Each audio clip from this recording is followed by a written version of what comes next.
All right, if I can have everyone's attention, we will continue our afternoon media availability here at Dover International Speedway with Martin Truex Jr., driver of the number 56 Napa Auto Parts Toyota.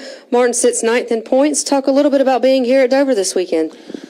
Thank you. Yeah, looking forward to it. It's always nice to come home. Everybody knows I consider this kind of my own track, so it's always fun to come back here. And had a good day yesterday. Went up to New Jersey and did some go-karting at the New Jersey Motorsports Park with some Napa guys, and so far it's been a good day. So excited to be here this weekend, and our team's been doing a good job here lately, and this is a good track to us for us to come to and hopefully break through and get back to victory lane. Questions for Martin? Please raise your hand. We'll get a wireless mic to you. Please state your name and affiliation. We'll start right here up front. Hold on one second. We'll get a mic to you, please. Thank you. Craig Anderson, Delaware State News here in Dover. Martin, I was interested in fan safety, and when an incident like the TV cables popping and injuring fans, what kind of response do the racers have, and how big a factor is that in how you view a race? Well, it's always, obviously the fans always come first in NASCAR, and, the fact that they were all treated and released fairly quickly. There was no major injuries, was obviously relief for all of us. So I guess it could have been a whole lot worse. It's unfortunate what happened. It held the race up. Things like that are kind of freak deals you never like to see happen, but I thought everybody handled it well. The track, NASCAR letting guys, obviously fix their race cars, the ones that were damaged, that needed some time to work on them. So I think in the end everything worked out good, and I think we escaped, potentially a really bad situation there. Okay, additional questions for Martin? Claire, we'll take one from Claire, then go over to Brian. Claire B. Lang, Sirius XM NASCAR Radio. There are a list of drivers who took 10 tries before they ever won at Dover. I think 25 tries for Jeff Burton. What is it about this track? And I was asking about the ranking and the scale of how difficult it is. Of course, it depends on what drivers like or not. But how difficult do you think this track is? It's definitely one of the most difficult we go to, without a doubt. I think the hardest thing about this place is getting your car to do what you want. And the second hardest thing is when it's not doing what you want, trying to drive the thing for 400 laps. I mean, it's miserable to have a car that is not doing what you want here. I mean, if you're loose and your rear tires are bouncing, and we hear guys talk about tires feel like basketballs here all the time. All those seams in the concrete fill it with rubber, and it just, all your problems continually get worse throughout the day. So if you're a little bit off, as the day goes on, it just gets worse and worse and worse, and you get madder and madder and madder. So it's a tough racetrack. But when your car's right, there's no more fun place to race than here at Dover. Okay, we'll take our next question to the left right here with Brian. Brian Nelson, Motor Racing Network. Hey, Martin, if you could, with Father's Day on the way, just kind of reminisce about some of the memories when you were young with your dad that really made you want to dive into this racing thing full time. Oh, geez. I mean, that's the only reason I ever got into racing. So, I mean, there's tons and tons of stories going to the track with him, watching. As young as I can remember, watching him race a modified at Wall Stadium was my first memories of racing in general. And then, of course, going on the road, traveling with him to some Busch North races, going to tracks here, New Hampshire, places like that, getting to see him race a little bit in the Nationwide Series, back then the Busch Series.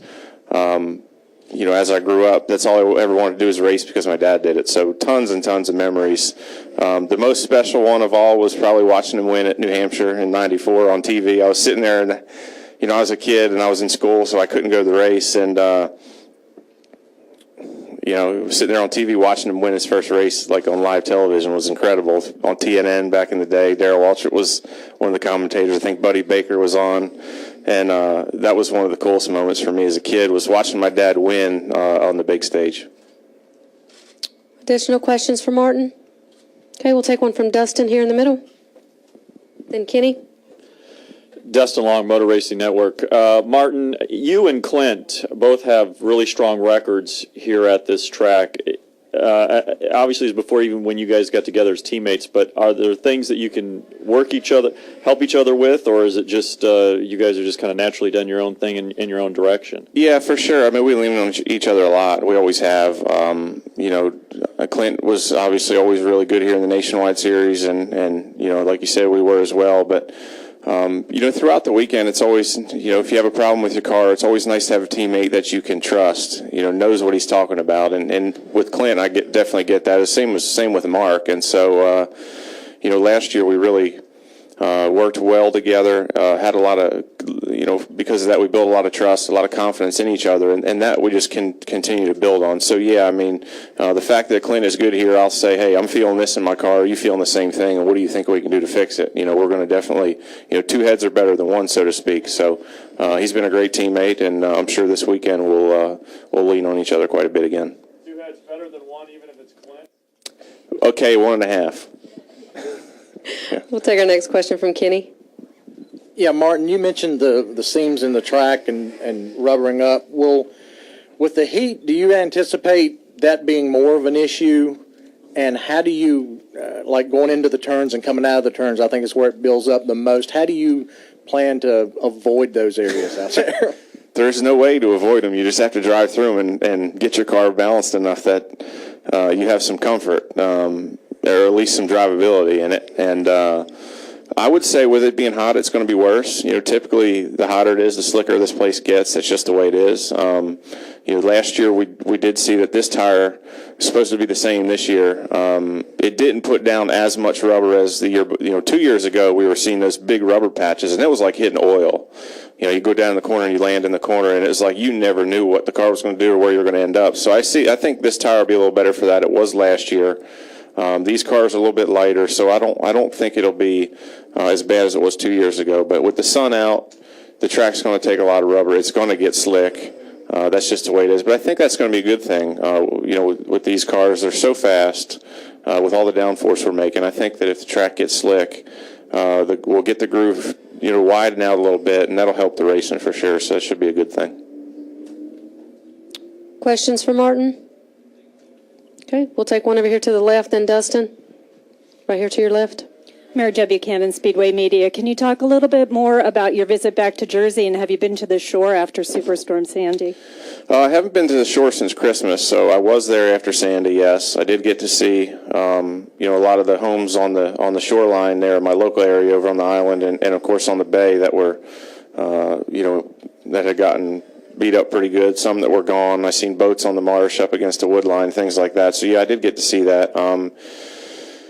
But they're we got to help a lot of them through our foundation. We donated a lot of money to the area, to a lot of people, and it was neat because we did it, with our own board. We put together our own committee of people up in the area that was spearheaded by my sister, and we got to help a lot of people with a lot of things without going through anyone else, so the money didn't get dispersed. I mean, we got to actually give them every dime we raised, which I think was upwards of $150,000. We paid people's mortgages. We, rebuilt people's houses. We did all kinds of really neat things with it, so that was cool. And so that the area is getting back to, to somewhat being normal, and hopefully this summer sometime I'll be able to get up there and see it again to see how it's coming along. But yesterday we went to New Jersey Motorsports Park. Second time I've been there. It's a beautiful facility and very good people running it, and just got to race some go-karts with some guys from Napa and had a good time with that. Enjoyed it, and I don't get up there as much as I'd like to because obviously our schedule's so busy, but usually Christmas is about the only time I get to go up there and see the family. Okay, we'll take a follow-up from Dustin. Yeah, Martin, so far this season, the number of accidents and spins are about twice as many as this time last year. Certainly last year at this time, a lot of people were screaming about NASCAR should just throw caution just to bunch you guys up. So I understand you've got the new car, but you guys talk about there's so much stability in this car. So why are you guys wrecking more often? That's a good question. I don't know. I mean, in the case of a race like last week, Charlotte, towards the end, we started having all those cautions. It was getting wild on those restarts because, guys knew that the restarts were your chance to make up spots. That was 90% of the racing at Charlotte was done on the restarts. And after that, it was very difficult to pass because it was a night race. The track was so fast. The top groove didn't come in. I think that's part of the reason you seen it last week. Now, as far as the whole season goes, I don't know exactly why there's been more wrecks. I mean, the car, it's faster, so yeah, okay, it's got to drive better. But I think that, if you're more comfortable, you're going to put yourself in positions that you wouldn't if you were out of control. And so maybe that's part of it. But, I think at the end of the day, guys are racing harder than they ever have. These cars are a little bit faster than they were before, and, maybe that's getting some guys in trouble.